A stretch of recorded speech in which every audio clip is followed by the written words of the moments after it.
David, can we talk about something today that I think is going to change how a lot of our listeners practice English? Oh, I think I know what you mean. Is this about shadowing? Yes, exactly. Shadowing. Okay, so for anyone listening right now who's thinking, shadowing? What is that? Don't worry. By the end of this episode, you're going to understand it completely, and you're going to want to try it today. Right. And if you already know about shadowing or you've tried it before, stay with us anyway, because we're also going to talk about the biggest mistakes people make with it. Big mistakes. I made almost all of them, so Me too, honestly. this is a really useful episode, whether you're just starting to learn English or you've been studying for years. So let's start with the big question. Why is shadowing such a powerful way to learn English?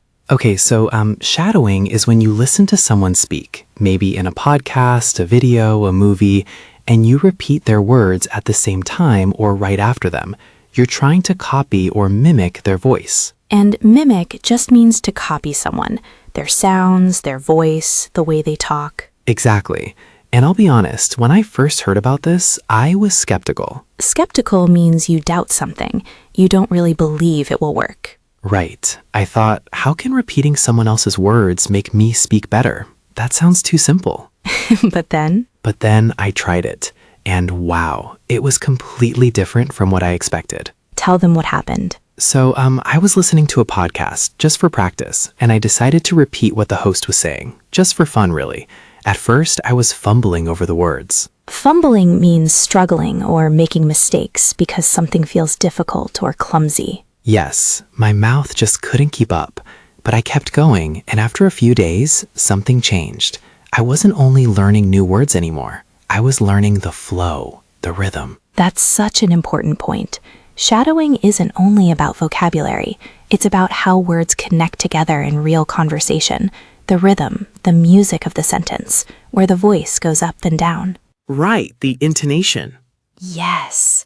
Intonation means the rise and fall of your voice when you speak.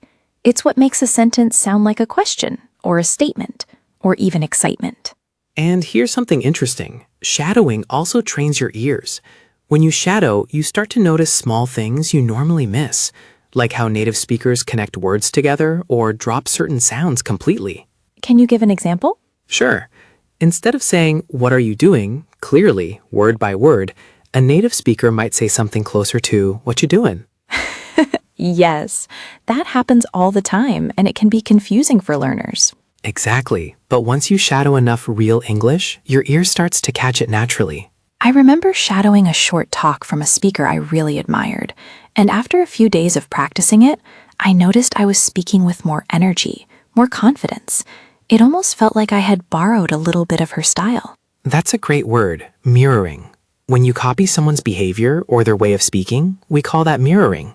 Right. And here's the best part. You don't need any special equipment for this. You can shadow anywhere. True.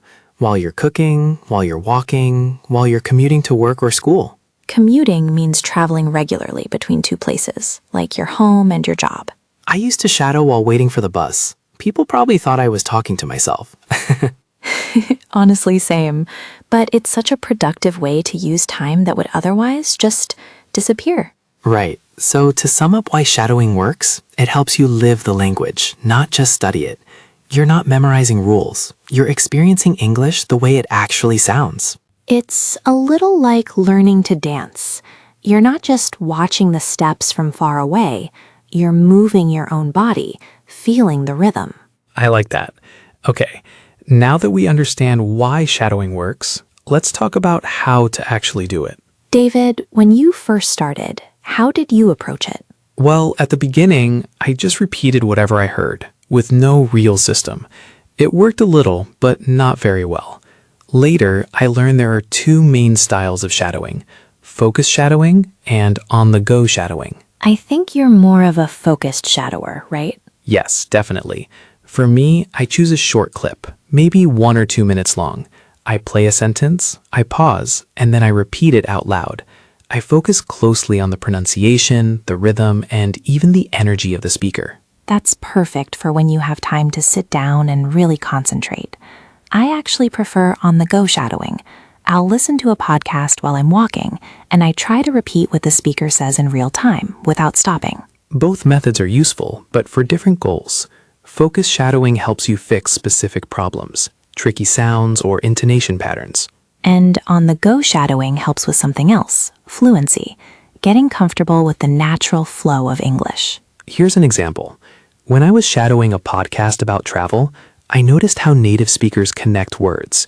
Instead of saying, I want to, clearly separated, it sounded more like, I wanna. Small detail, but it makes a huge difference for sounding natural. For me, shadowing speeches is really fun because you get to copy the speaker's confidence.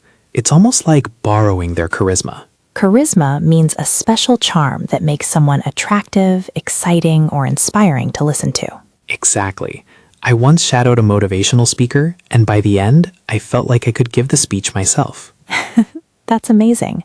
Another tip, choose something you actually enjoy. If you love comedy, shadow a comedian. If you love movies, shadow a scene from your favorite film. Right. And you don't need to shadow something long. Even 30 seconds or a single paragraph can make a real difference. True.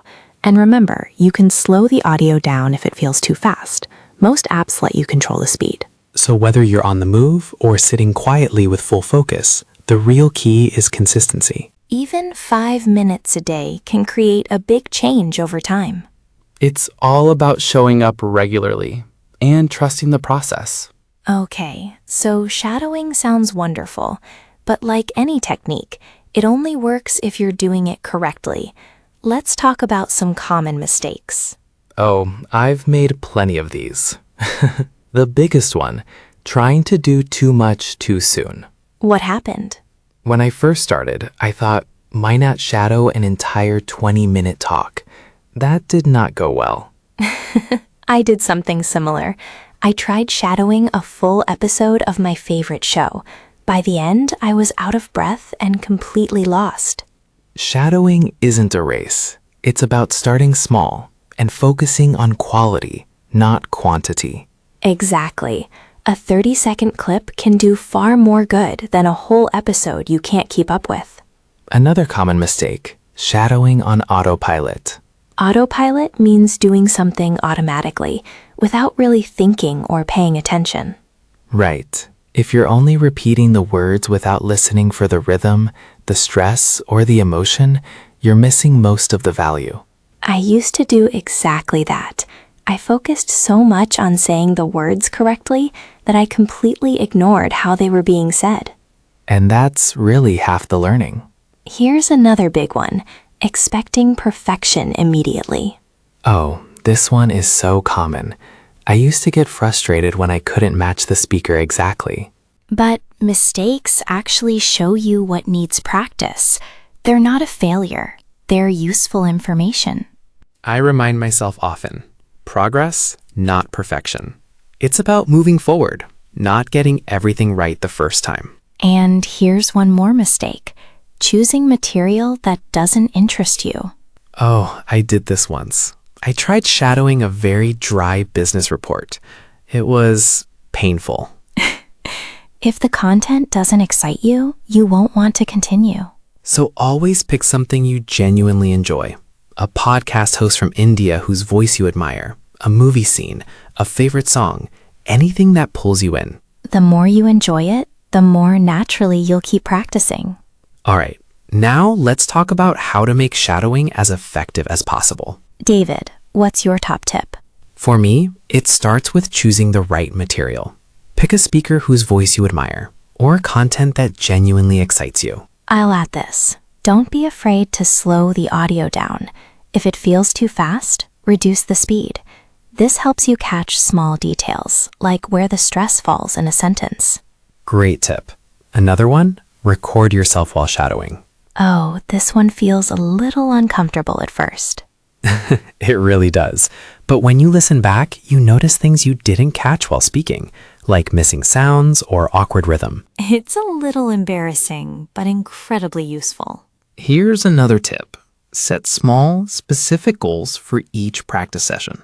Instead of trying to fix everything at once, focus on just one thing: pronunciation, intonation, or word connections. I once spent an entire week only practicing the difference between can and can't. That's such a common problem for learners. It made a real difference though. Focusing on one small area helps you see progress much faster. And here's one final tip: repetition. Don't shadow a clip just once and move on.